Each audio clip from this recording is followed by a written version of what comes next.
Okay, we have the signal. Hello, hello. Hello. Oh my God, okay. We will wake you up. Don't worry. It's an election panel. It's Eastern Europe. There is going to be conspiracy theories, wars, revolutions, protests. You will not be bored. Hello, my name is Jakub Gornicki. And it's my pleasure to introduce you to the Elections in Eastern Europe panel. How to adapt editorial coverage with elections under threat. Cool title. The secret to get a session in Perugia is to have a sexy title, you know? So then you guys show up and then we fight for the next 50 minutes. Let me introduce you first to our guests here. And since this is elections, I'm also going to drop. So to my right is Nino Robakidze from Tbilisi, Georgia. Hello, Nino. Hi. Hello. Yeah, we have to get used to those microphones. Yeah. It does feel a little bit like a parliamentary hearing, but it's an election panel. Nino is a country director at IRX Georgia. For many, many years, she is supporting different media in her country through either programs, being also a donor, you know, the training, supporting, and so on. So she's bringing this perspective to us. And now, yeah. Thank you. Okay. Thank you. So we are starting with Georgia. No, we are not yet starting. Now I'm going to just not, introduce. Okay, moving further is my colleague Stefan Onica from Bucharest, Romania. Hello, hello. I don't say nothing, but it's okay. He is a digital journalist with 25 years of experience, and he's head of digital news at Stirile TVR. Yes. So, yes. Now I wanted to say Georgia, only one election coming up. Poland, we just finished one in October. We are finishing the second one. We have two more next year. And Romania is the crazy one. They still have the 4 elections in the next year. 4 elections. I don't know what they elect, but... And finally, my colleague from Warsaw, Poland, Rafał Madajczak, editor-in-chief of Gazeta.pl. Now, but first, a little advertisement. I work for the organization called Outriders. We have 30 seconds to say what we do, and we bring global stories to Polish audience, and we do it through a magazine which is sent via email. We produce a regular podcast, but we also do crazy interactive stories. And just recently, early February, we have discovered the business model of journalism, which is running your own club. After many years of trying membership and so on, this always works, you know, and no matter what economy. But in this club, it's actually more like an interactive multimedia theater. We organize different shows, meetings, and so on. So for us, it's not only a place of drinking tea, but also a place where we publish things. And also at the same time, Outriders animates a community called Mixer. Mixer provides training and education to journalists in Central Eastern Europe. And my colleagues here are great community members, and we are very happy that we could have you here. And actually last week we've concluded a bigger event, and my advertisement time is over. Pop-up closed. Moving on, we have asked our speakers to prepare little introduction and slides, so you don't have to look at your phones while you listen to us. You can actually enjoy the great visual we have prepared for you. So Nino, you ready? Yeah. Come on, people, give her some warm-up. Yeah. So we are going to Georgia, please.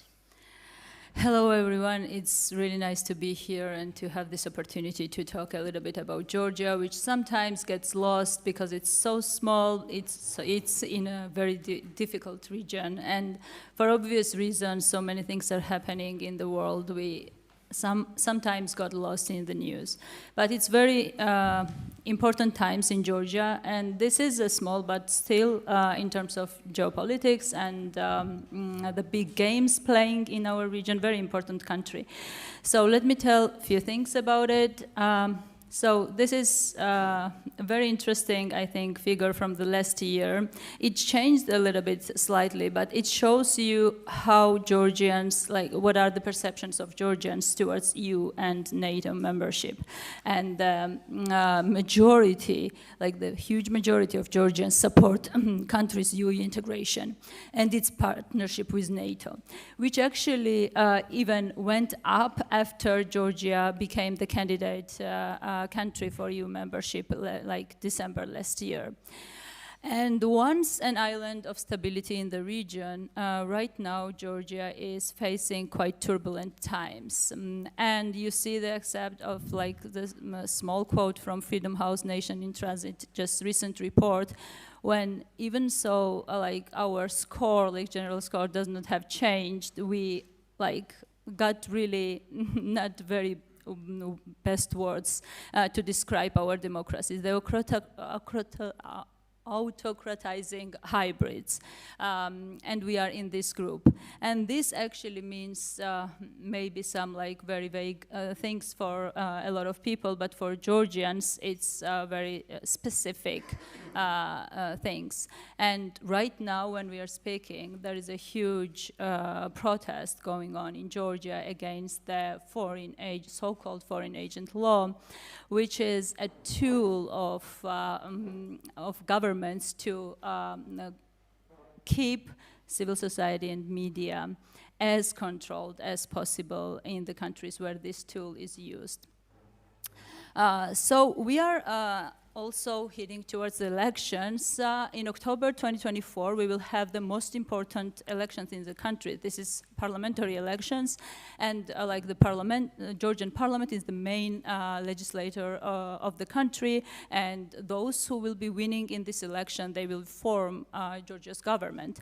And in light of these elections, we do have numerous problems. However, the just recently introduced foreign agent law makes everything different. So the problem is that all these our regular problems regarding the pre-election hostile environment, forming election administrations, high level of threshold for parties, etc., this will kind of be nothing if we will have the law which will restrict civil society and media from, first of all, covering the elections in a proper way, and on another hand, monitoring the elections proper way.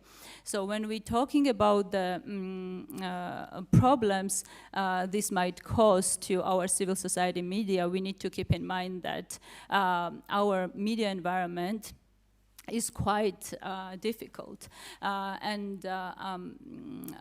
Like the main difficulty here is that weak and not reliable advertising market is not generating enough income for media outlets to be self-sustainable financially.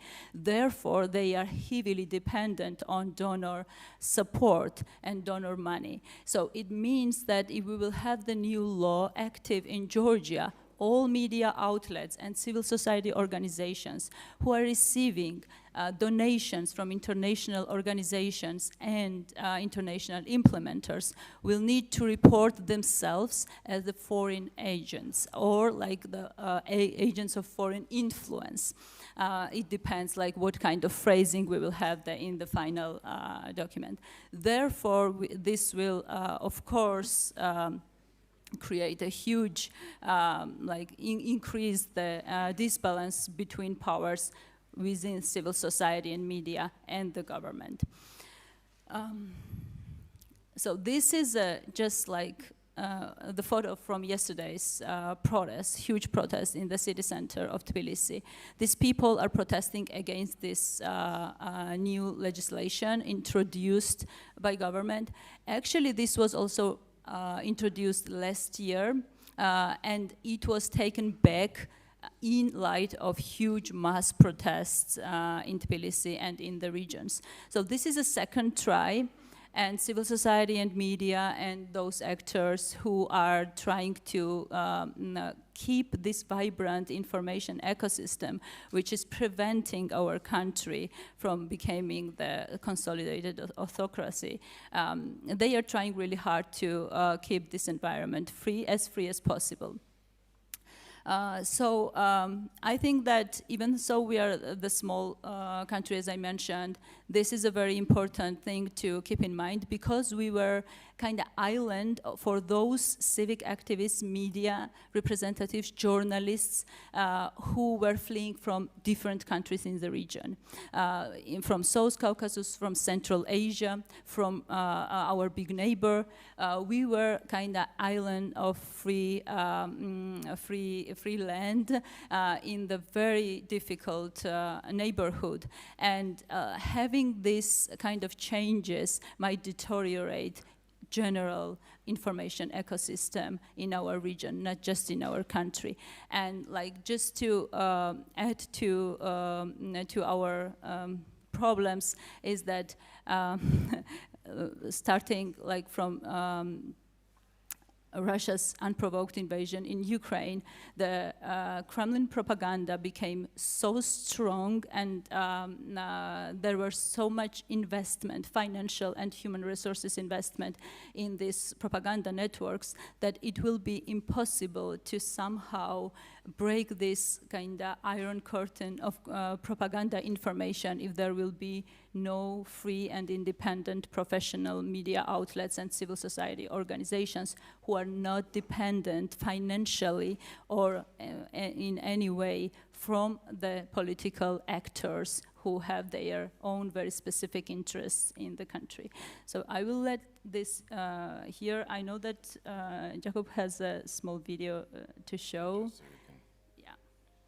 And you said that's one of the biggest protests in the past 30 years, yes? Yeah, I'm monitoring the protests in Georgia from 2003 when I was a student and reporting on for student media. And this is one of the biggest protest rallies I have ever seen in my country. And of course, this is a peaceful demonstration demanding that the law will not become the reality. So far, the first hearing, the law passed the first hearing. There are some other steps. We know that if Parliament will make this law kind of final, then President will veto it, but Parliament also will have ability to make like kind of make this veto down. So let's see how it will go. I'm very hopeful that the civil society will remain in the good shape to resist the reality which is coming on our way. Thank you.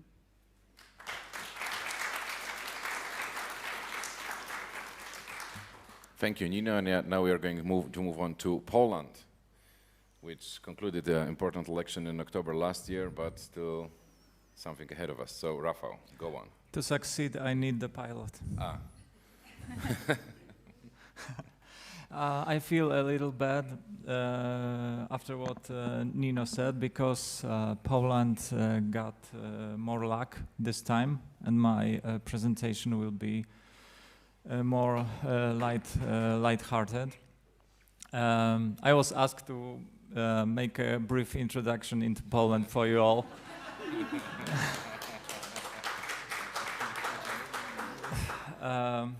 These are the three most famous Polish people you might know. And one of them was head of a semi-authoritarian state that tried to push conservative propaganda all the way. You may decide which one was that. It's not the middleman with the two fingers up. So this slide will sum up our political reality from the last 8 years in Poland. These are headlines from Poland that made news in international media. As you can see, there is some pattern here.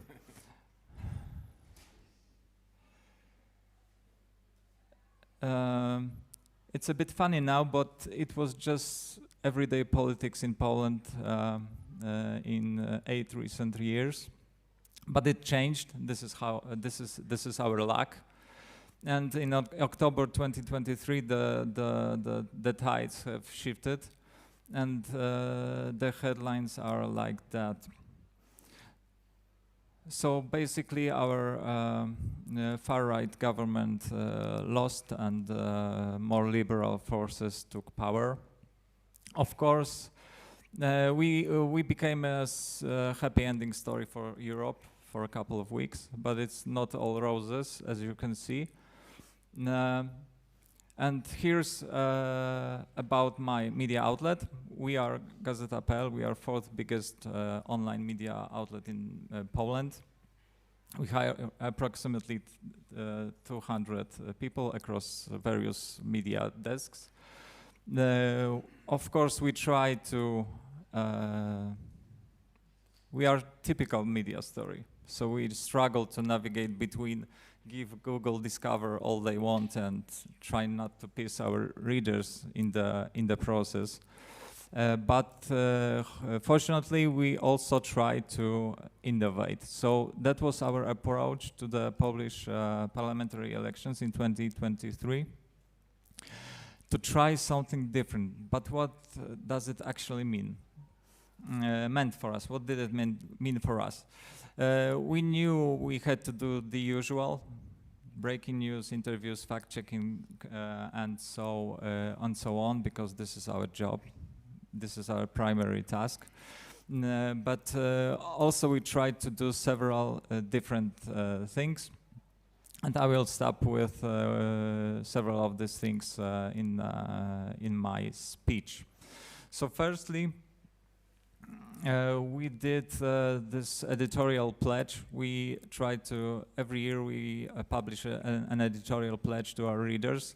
We are the only media outlet in Poland that does it. And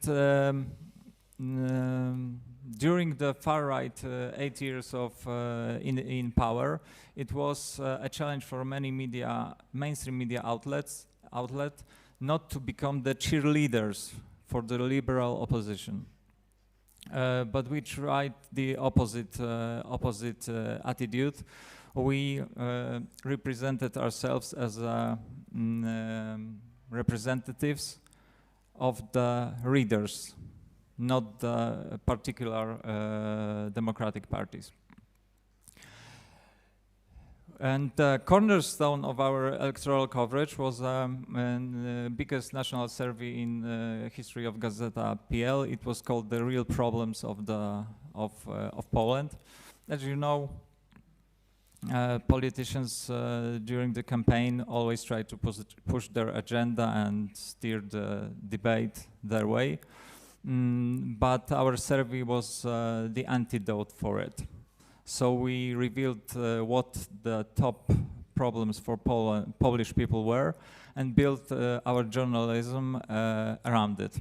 It resulted in many pieces of journalism, and it resulted with a live broadcast of electoral debate. And we even did a PR stunt. That is, we took the survey and sent it to the major political leaders in Poland.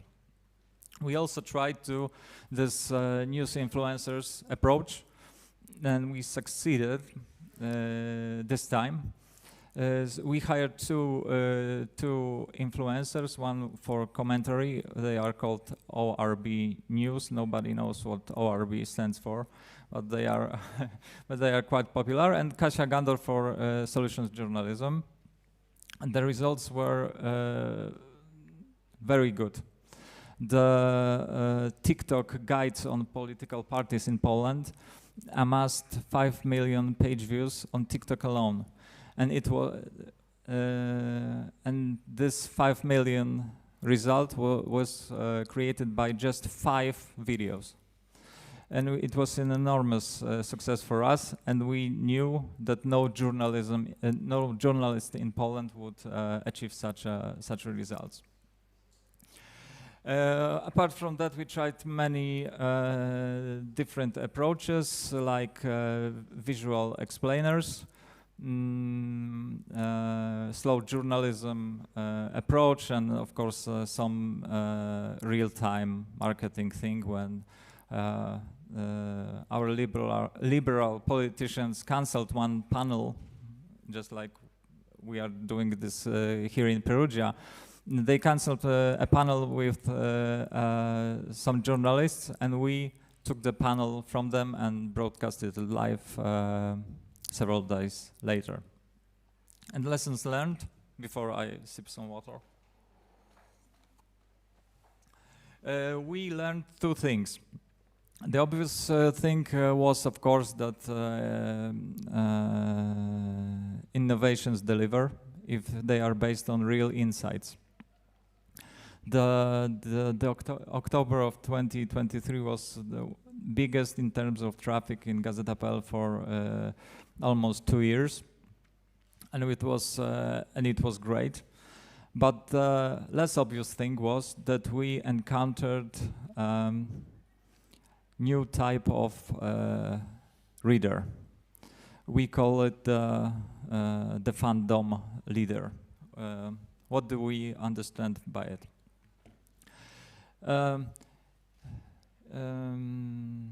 In the past, citizens just wanted to be informed, but this new kind of reader, we called it the fandom reader, doesn't want information.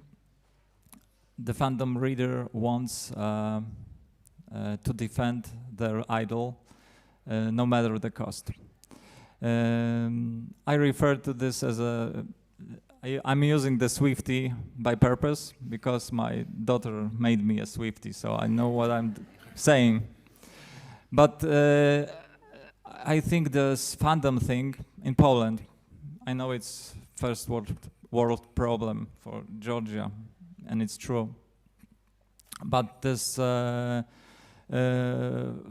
readership is one of the biggest challenges for media in Poland. For me, even greater than AI and this whole talk about how it will upend our business, because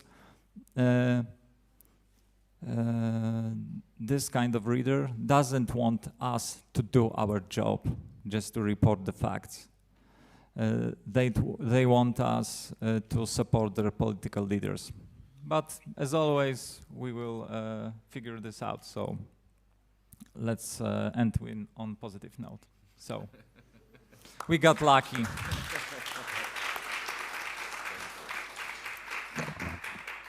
Thank you, Rafał. And now we are going back to the Black Sea and Romania. So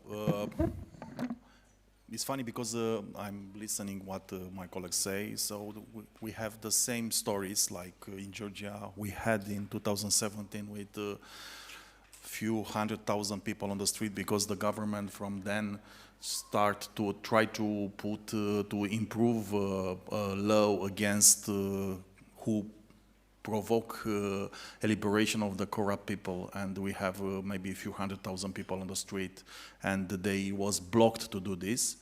We have the same story like in Poland, maybe with the government who tried to provoke some strange laws against a lot of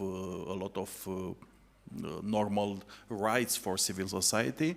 But now everything was changed, and from 2019 we had normal government who operate very normal, but in the same time in Romania appear a very extremist party. The name is in Romanian language our, that means gold in translation in English.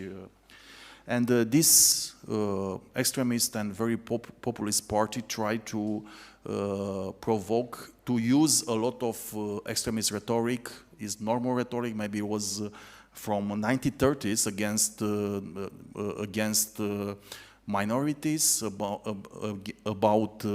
they promote the special rights for Romanian people. They are against foreign investors, a lot of things. So, but if I want to introduce you about what happened in Romania, because now we have 4 elections for this year. This happened because in normal election are for 4 years, but for presidential election is 1 at 5 years. And now This happened to be in the same time this election. The biggest problem in Romanian political scene is this populist party who increased a lot in polls, in a lot of polls. So, but I want to introduce you a little bit about what happened and how it's working the Romanian political system. So, first of all, an overview about the government structure. So, Romania operates under a semi-presidential system where executive functions are divided between the president and the prime minister. The president is elected by popular vote and holds significant powers, including overseeing foreign affairs and defense. But the government led by the prime minister handled domestic policy in detail in daily administration. This happened because the parliament is a bicameral parliament. They have the Chamber of Deputies and the Senate, and they also devise the type of decision that must be taken. So the electoral process, what happened? Now we have parliamentary election, yes, with proportional representation system. We had also presidential election. The direct election process in 2 rounds is a normal in each country. Yes, we had also European election with, do you know how it's working with proportional representation also in the same time? And the local election, this happened in two parts. We have local councils, is a proportional representation system, and the mayors, who is elected in the first past the post system.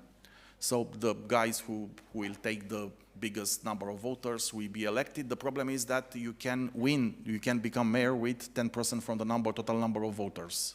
This is a law. The law for this type of election was changed maybe in 2010 because the mainstream parties want to become easier because they have a force in territory. They want to become easier to have the mayors in entire countries. Okay. So, which are the dilemmas for 2024 election in Romania? So in this year we have almost 60% of the world's population has voted, is about to vote. Romania has 4 rounds of election.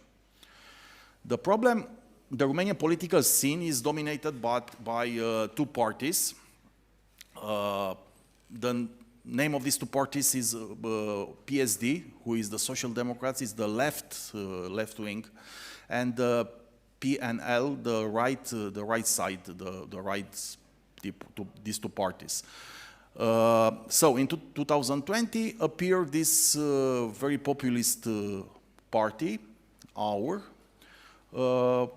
it is populist party with a far-right rhetoric that managed to get 9% of the votes in 2020, even though no one believes them in the polls with more than 2 or 3%. Now they have around 20–25% from all the voters. It's a huge percent if you compare with a normal country. This happened in election in 2020. If you see with yellow is the right-wing party, the PNL, and with red is the left party, the Social Democrats. With green is the ethnical party. The name is of the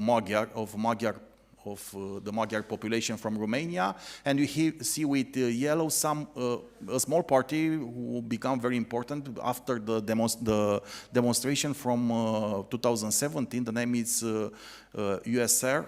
That they are something like the party of Mr. Macron in France. They appear and they have few fiefs in some areas from Romania, but it's not so big. They have around 9 or 10%. Yes. So, come back to the dilemmas for 2020 election. The rise of far-right populism is very complicated now because they increase. They increase because they use a very simple way to communicate with the people. They use a lot social media.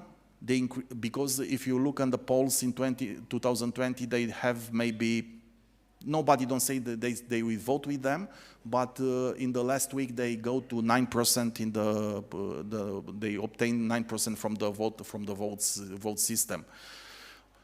And the biggest problem of this is the parties. The parties, when I say the parties, I'm thinking about the mainstream parties, fail to bring popular figures to the fore. The biggest problem is the presidential election, because the presidential election is very important. The president is very increase a lot the power of the party who win this election. So this is the image of the guy who is of this party with our. They are very extremist. They use a lot. If you see here, they say our mountains, it's ours. They are not with. We don't want to give our mountains to other people who use our forests. And this how they win. They are in the polls now with 20 or 25% in the last 3 months in our polls. So the key to election in Romania, it's the voting attendance. What happened in this site? Until 2020, the battle was generally between the populist left and the reformist right. When turnout was high, the right won. When turnout was low, the left won. The left's electorate is more orderly and turns out to vote in general. Only since 2020 has our party emerged with extremist rhetoric and many followers, and the party's electorate is very tidy, so the low turnout rule benefits the extremists. There are elections where many voters participate, like local election and the presidential election, and some of them don't create much interest, like European Parliament election. So the mainstream parties have had to find a strategy to get out the many voters possible to increase the vote, because we have the possibility to have an extremist party in the European Parliament who is very complicated. And also the second problem, the second key to this election is whoever wins the presidential elections will dominate the political life. So this needs to solve these two parts, the political system from Romania. So which was the mainstream party strategy? First of all, the biggest two enemy in this political scene was this PNL, Social Democrats and Liberal Party. They make an alliance and they try to organize to combine the local and Eastern European Parliament election and the European Parliament election. The aim was to bring more voters to the European Parliament election by benefiting from the traction of local election. And the second problem was solved by bringing forward the presidential election by 4 months. The aim was to give the mainstream parties a boost before the parliamentary election. Okay, can be nothing so complicated. We say maybe it's not so important what they do. But finally, what happened, which was the effect, in the last 3 months, the populist party have started to fall in the polls. Okay, it's not maybe very democratic to combine maybe local election with the European parliamentary election, but it's a very complicated period, and this happened in the political scene in Romania. So this is awesome. Thank you. Thank you.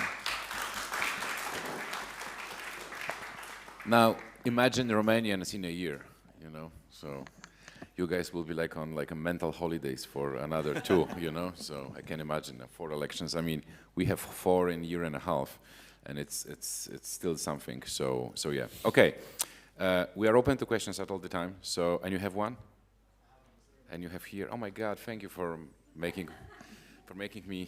You know what you are paid for, yeah? Yeah.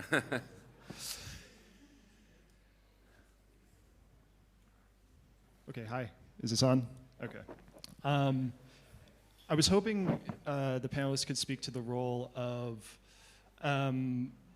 outlets or organizations that pollute the media environment in your countries with misinformation and disinformation, perhaps pro-government or far-right outlets. Does that change the strategy for organizations that are trying to tell the truth in your countries? Rafa, you want to take this one? I will. The Polish specific is that all political parties, even the mainstream ones, are pushing fake news. Of course, so it's not the problem that extremists are pushing fake news. There are politicians from the liberal parties, from the now ruling Liberal Democratic Party, that push fake news that our far-right government, previous government, was paying our journalists of my outlet to side with the conservative agenda, which was totally bullshit. So it's not. It would be easier for us if only the far right or super far left was pushing fake news. The answer is super obvious. We just have to harden our skin and just do our job. Just report the facts and don't rely on the reactions, which in Poland are very often negative. Yeah, I just want to say that, even though Poland gets good press these days, in the past few weeks, what Rafa was saying, there is a bigger attack on some media, not directly by the politicians, but by the people who are connected to the politicians. And one MP actually is also pushing this, in a matter of silence. So back to the good old business, governments don't like media, and no matter who they are. You want to add something, Nino, to this? And then we're going to jump to another question. Do we have the microphone already passed to another person? Yes, just quickly to add, the contamination of with fake news of the information ecosystem in our country is really huge problem, and that is the same thing as in Poland. I learned just right now that a lot of different actors are using disinformation to kind of spam the general information ecosystem, because then they are most likely to get something out of it, and the truth is not something that either government or the main political parties would like to have prevailing. That's why we say that when thinking about the general information ecosystem, these small, even maybe small, not mainstream, but online media outlets who are professionally unbiased and politically unbiased and independent, they play the crucial role in informing and kind of breaking through this information, disinformation wave, which kind of swamped Georgia a few times. And one thing also, I started with the slide showing how big the pro-European and pro-NATO sentiments in Georgia are still after I don't know 20 years of propaganda brainwashing. I think that this is the indicator of how good the independent media still is working in the country, so they do not have the big financial resources. In Polish elections last year, the overheating of the government propaganda was one of the reasons why they also lost, actually. It was even for their voters, it was just unbearable, too much, Question. Okay. You have the microphone. Yes, but I wasn't. I thought there's someone else waiting. Okay. Anyway, the Russian propaganda. How do you guys? What are the tools that you use to identify, to cope with trolls, with propaganda, with some news that are trying to be pushed? Fake news. What are the tools? Yeah, I'm interested. Tools, techniques, some concrete stuff. So. I study many times the Russian propaganda rhetoric. It's very interesting because you see the same subject who was splitted in with some differences. If you study what happened in Poland, in Georgia, maybe in Romania, because there are so different type of messages that are served in general. Just an example. I want to give you an example. A few years ago, a study, 1 or 2 years, start a news from Austria, because a minister say that, a minister from Austria, I think defense minister, say it's possible to have a blackout of energetic system. This message was different in different countries. In Romania, just an example, say, do you see what happened if we don't have a good relation with Russia? Yeah, it can happen, because this can happen also in Austria, can happen here. If you go maybe in Poland, you have other message. But every time this type of messages are splitted according with some local issues, and they adapt very well. In Romania, who is maybe with, if you compare with Poland, one of the most anti-Russian country, because in Romania everybody hates Russians. It's a historical thing. It's very complicated to have very a problem with the propaganda. It's kind of we are born with It's very complicated. Just an example. Nobody don't want to go to put gas on the Lukoil station. Just an example. But this propaganda is it's easy to be debunked, maybe to solve this issue in a country like Romania. I don't know how it's in Georgia, because in Georgia it's more complicated, because they have also a huge number of population who are Russian speakers. It's very complicated. I know in Moldova, in Republic of Moldova, what happened. Yes, please. Which one do you want?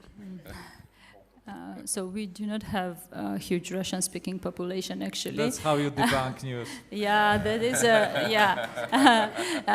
that is actually like one interesting thing about the Russian propaganda in Georgia is that Russian language propaganda is not working, and like those who are like obviously Russian propaganda tools like Sputnik, they don't work because everyone knows like who they are. So they tried the different approaches and very complicated schemes, but I will not go in those details because it's really different topic. I will answer your question: what are the tools we are fighting as a society against it, right? So. And like what we do, for example, international actors who try to support media on the ground and those civil society organizations which support media organizations, we try to build the resilience, we try to build the solidarity network, because we see more and more directed and focused attacks on journalism from different angles, like the harassment online, like physical threats. We see like hybrid attacks, like digital and psychosocial threats to those who are trying to fight back the propaganda networks, right? So we try to build resilience and provide any kind of support which is needed for journalists who are independent to stay in the industry, so they continue to work and do like reports like the professional news. And that we think is the main kind of tool to fight in a long term with Kremlin propaganda. Question. Do you want to add something? We have question here. Awesome. I just want to say that, for example, in Poland, just the recent wave of the, let's say, propaganda, because we kind of always say it's Russian propaganda if we think it's propaganda, you know, was around the Ukrainian grain, and we've had protests on the border, we've had huge blockades. I know that all across EU there are different protests of farmers, but in Poland they actually managed to block a couple of cities for some time, so it was a big one. There you go. Hi, my name is Kate. I'm one of the organized committee of not such big, but also festival for journalists, Donbas Media Forum in Ukraine, and I'm originally from Donetsk, so Russia started this war in 2014, and I live in Kyiv for 10 years, so, but now we still organizing our forum in Kyiv, and I'm joking that we don't have elections now. That is absolutely normal in Ukraine when we have yeah, but it's also a very invasion. interesting election story, I would say, the fact that you don't have elections. So. But it's absolutely okay because of our legislation. It's normally not organize election under full-scale invasion of Russia. Okay, but so I came here to listen how people live with elections now. So, and if you can tell me, like, you can go to Romania. So. Yeah. If you can tell me a few points, maybe in this Russia propaganda or other propaganda, not maybe Russian, but we all know that it is probably. Do you feel some messages about anti-Ukrainian propaganda in these parts of Russian propaganda, especially before your elections? Because I was like a part of international mission on Poland election in last year, and I felt this a little bit influence of anti-Ukrainian. A little? There was plenty of it. I'm really polite, a little bit. So if you have some, maybe you can make some points, like what the main ideas and how you try to solve, to show that it isn't true, to debunk it. I will start. Yeah, but just 2 points, okay? Because one more question, and we're pressed on time. So okay, first. The messages that they are served in general for this populist party is first, the Ukrainians come here and don't want to work and stay on our money. Romania must take other territory that now are in Ukrainian territory, and we have the same. Like Poland wants back Lviv, and like other usual. parties that we don't need to give help to Ukraine because they don't have a good relationship with us before, and we need also to be friends with Russian because we don't know what happened in this time. Maybe Russia win the war with Ukraine, and we need to help maybe to don't say nothing about to be neutral in this part. These are the main 3 messages that I remember in my now. In Georgian disinformation narratives, Ukraine, like anti-Ukrainian propaganda is merged with anti-Western propaganda. So West and Ukraine want to drag Georgia in the war against Russia. So if you want to have peace in your country, so you need to stay away from West and from Ukraine. That is the main narrative. And like how we fight with disinformation, as with all other phases of disinformation, we need just to tell truth, and that's it. But however, this is a main kind of point. I will add something optimistic about this. We were flooded with the propaganda, anti-Ukrainian and so on, but the major anti-migrant and anti-Ukrainian party got just 7% of the vote in 2023. So we were flooded, but we were resilient enough to give the middle finger to the propaganda and the party that is pushing it. So. Okay, and who was raising hand in the back? Was it you? Okay, last question. Make it good.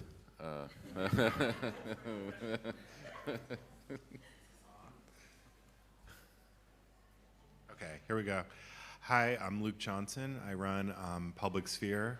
It's a newsletter, and my question is particularly to the people from Georgia and Romania.